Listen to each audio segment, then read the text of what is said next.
नमस्कार और आपकी दैनिक बाजार ब्रीफिंग में आपका स्वागत है। मैं योर एआई नैरेटर स्नीम हूं और यह शुक्रवार 14 नवंबर 2025 को भारतीय बाजारों को प्रभावित करने वाली प्रमुख मैक्रो घटनाओं और शेयर बाजार के रुझानों का आपका व्यापक विश्लेषण है। आज का सत्र बेहद दिलचस्प और विरोधाभासी था। हमारे पास घरेलू मोर्चे पर अविश्वसनीय रूप से सकारात्मक खबरों की एक सूची थी, लेकिन बाजार फिर भी लाल निशान में बंद हुआ। क्यों? इसका जवाब, जैसा कि अक्सर होता है, विदेशों से आया। आइए ठीक विश्लेषण करें कि क्या हुआ। सबसे पहले आज के क्लोजिंग आंकड़ों पर नजर डालते हैं। एक अस्थिर सत्र के बाद बेंचमार्क इंडेक्स ने अपनी 4 दिन की जीत का सिलसिला तोड़ दिया और गिरावट के साथ बंद हुए। BSE सेंसेक्स 215.14 अंक या 0.25% गिरकर 84,263.53 पर बंद हुआ। निफ्टी 50 108.00 अंक या 0.42% की गिरावट के साथ 25,771.15 पर बंद हुआ। लेकिन यह एक समान बिकवाली की कहानी नहीं थी। निफ्टी बैंक इंडेक्स ने वास्तव में बेहतर प्रदर्शन किया, जो 100 से अधिक अंकों या 0.18% की बढ़त के साथ 58,381.95 पर हरे निशान में बंद हुआ। हालांकि व्यापक बाजार में कमजोरी दिखी। निफ्टी मिड कैप 100 इंडेक्स 0.35% गिरा और निफ्टी स्मॉल कैप 100 इंडेक्स 0.22% नीचे था, जो यह दर्शाता है कि बिकवाली का दबाव मुख्य सूचकांकों से परे अधिक व्यापक था। आज की सबसे बड़ी कहानी यह है कि बाजार ने 2 प्रमुख घरेलू सकारात्मक खबरों को पूरी तरह से नजरअंदाज कर दिया। पहला, सभी की निगाहें बिहार विधानसभा चुनाव की मतगणना पर थी।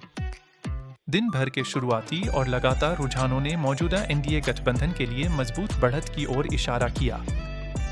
आमतौर पर बाजार राजनीतिक निरंतरता को एक महत्वपूर्ण सकारात्मक संकेत के रूप में दिखता है, जो अनिश्चितता के एक तत्व को दूर करता है।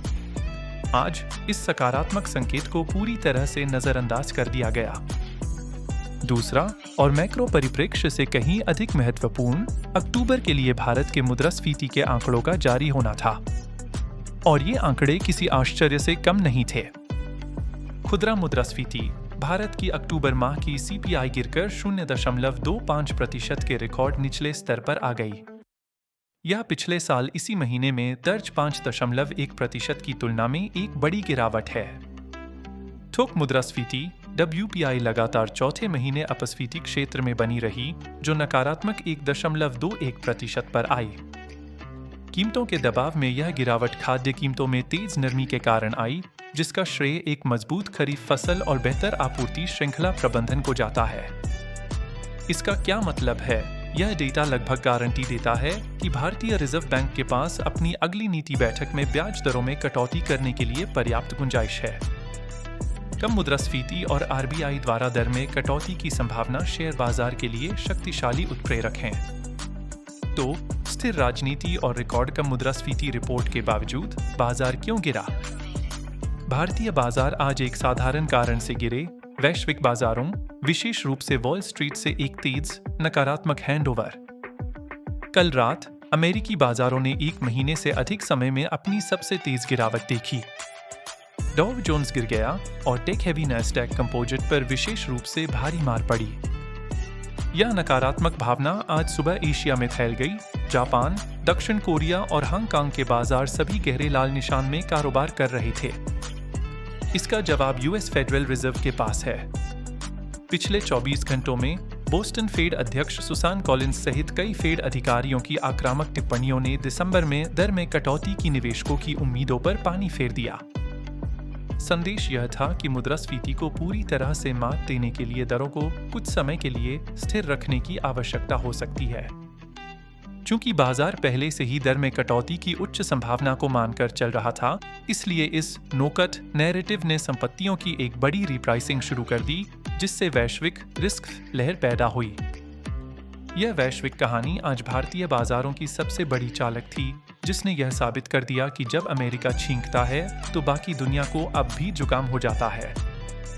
अमेरिका में लंबे समय तक ऊंची ब्याज दरों के इस डर का हमारे बाजारों पर सीधा और तत्काल प्रभाव पड़ता है और हमने इसे सेक्टोरल डेटा में स्पष्ट रूप से देखा। निफ्टी आईटी इंडेक्स आज का सबसे बड़ा लूजर था, जो लगभग आधा प्रतिशत गिर गया, जबकि इंट्राडे ट्रेड के दौरान यह 1.7% तक नीचे था। जब अमेरिकी ब्याज दर की उम्मीदें बढ़ती हैं, तो यह टेक्नोलॉजी और ग्रोथ स्टॉक्स के आउटलुक को नुकसान पहुंचाता है। हमने देखा कि दिग्गज आईटी काउंटरों, जो अपने राजस्व का एक महत्वपूर्ण हिस्सा अमेरिका से कमाते हैं, ने गिरावट का नेतृत्व किया। इन्फोसिस निफ्टी 50 का टॉप लूजर था, जो 3.18% गिर गया। यह गिरावट इसलिए भी तेज थी क्योंकि आज इसके बायबैक की रिकॉर्ड डेट थी। टाटा कंसल्टेंसी सर्विसेज ने भी दबाव महसूस किया, जो 0.75% नीचे बंद हुआ। आईटी के साथ साथ मेटल और ऑटो सेक्टरों ने भी पूरे सत्र में महत्वपूर्ण बिकवाली का दबाव झेला।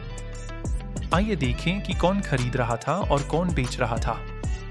पिछले सत्र 13 नवंबर के अंतिम आंकड़े एक बहुत ही परिचित प्रवृत्ति को जारी रखते हुए दिखाते हैं।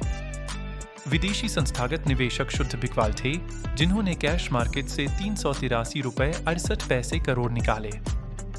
घरेलू संस्थागत निवेशकों ने एक बार फिर बाजार के समर्थन प्रणाली के रूप में काम किया। वे बड़े पैमाने पर शुद्ध खरीदार थे, जिन्होंने 3091.87 करोड़ के इक्विटी खरीदे। यह डेटा आज की कार्रवाई को पूरी तरह से दर्शाता है। एफआईआईज नकारात्मक वैश्विक संकेतों पर प्रतिक्रिया करते हुए बिकवाली कर रहे थे, लेकिन डीआईआईज मजबूत रिटेल एसआईपी प्रवाह और सकारात्मक घरेलू मैक्रो स्टोरी में विश्वास से समर्थित ने खरीदारी की, जिसने बाजार को एक बड़ी गिरावट से रोक दिया। अंत में आइए अन्य प्रमुख वैश्विक समाचारों पर एक नजर डालते हैं। अमेरिका में एक महत्वपूर्ण राजनीतिक घटनाक्रम में राष्ट्रपति डोनाल्ड ट्रंप ने रिकॉर्ड तोड़ सरकारी शटडाउन को आधिकारिक रूप से समाप्त करने के लिए कानून पर हस्ताक्षर किए। स्थिरता की यह वापसी एक और सकारात्मक खबर थी, जो किसी और दिन बाजारों को बढ़ावा दे सकती थी। आज इसे फेडरल रिजर्व की टिप्पणियों के चलते पूरी तरह से नजरअंदाज कर दिया गया, और यह रिस्क भावना सिर्फ इक्विटी तक ही सीमित नहीं थी। क्रिप्टो करेंसी बाजार ने पिछले 24 घंटों में एक पूर्ण दुर्घटना का अनुभव किया। बिटकॉइन प्रमुख मनोवैज्ञानिक स्तर से ऊपर आत्मविश्वास से कारोबार करने के बाद $1,00,000 से नीचे गिर गया। नवीनतम रिपोर्टों के अनुसार यह 4% से अधिक नीचे है, जो लगभग $97,450 पर कारोबार कर रहा है। इथेरियम को और भी तगड़ा झटका लगा, जो 9% से अधिक गिरकर लगभग $3,150 पर आ गया। प्रमुख ऑल्टकॉइन्स जैसे XRP और सोलाना ने भी 8% से अधिक की तेज गिरावट दर्ज की। क्रिप्टो दुनिया में बाजार की भावना अत्यधिक भय में बदल गई है। विश्लेषकों ने इस बिकवाली को उसी अमेरिकी फेड नीति पर अनिश्चितता से जोड़ा है, जो शेयर बाजार को हिला रही है। तो 14 नवंबर को संक्षेप में प्रस्तुत करें। यह एक ऐसा दिन था जहां राजनीतिक स्थिरता और एक गोल्डिलॉक्स मुद्रास्फीति रिपोर्ट की शानदार घरेलू कहानी अमेरिकी फेडरल रिजर्व द्वारा संचालित एक नकारात्मक वैश्विक नैरेटिव से पूरी तरह से दब गई।